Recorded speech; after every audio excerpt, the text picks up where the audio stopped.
से foreign media को अगर आप देखें, वो कह रहे हैं कि एक के बाद एक जो आपने किया है, चाहे ट्रिपल तलाक हो, 370 हो, CAA हो। एक सेकंड, फॉरेन मीडिया को पूछे उनके देश में ट्रिपल तलाक है क्या? नहीं है। उनके देश में मुस्लिम पर्सनल लॉ है क्या? उनके देश में एक भी स्टेट में 370 जैसा प्रोविजन है क्या? फिर हमारे में हिंदू लॉ भी तो है, सक्सेशन लॉ है। इसका नाम हिंदू लॉ है, वो देश का नागरिक कानून ही है। फिर मैं उसी सवाल पे आती हूँ, चाहे CAA हो, UCC हो, या UCC नहीं, CAA हो, या फिर 370 हो, ट्रिपल तलाक हो, ये सब आपकी मेजॉरिटी की वजह से ये सब स्मूथली हो गया।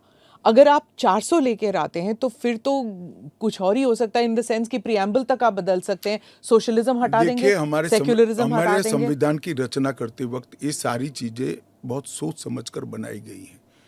तो मुझे बताइए कि जब जवाहरलाल नेहरू जी की पूर्ण बहुमत होती थी, इंदिरा जी की होती थी, राजीव गांधी को 400 सीट मिल गई, तो उस वक्त सब उचित था? नहीं था ना, इसीलिए तो उन्हें हटा दिया गया। तो हम भी नहीं करेंगे, उचित नहीं करेंगे, हम संयम नहीं रखेंगे, सेल्फ डिसिप्लिन नहीं रखेंगे, तो हमें भी बदल देंगे। ये तो कोई तर्क नहीं हुआ।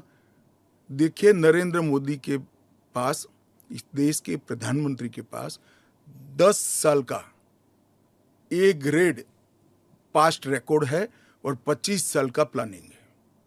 25 और साल 25 साल का प्लानिंग उन्होंने बनाया है कि 15 अगस्त 2047 को भारत पूर्ण विकसित भारत होगा।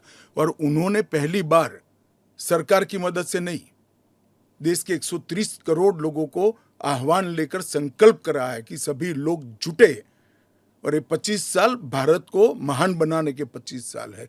और मुझे बड़ा गर्व है कि मेरे नेता के आह्वान पर पूरा देश आज इस संकल्प से संकल्पित होकर अमृत काल के लिए तैयार होकर खड़ा है।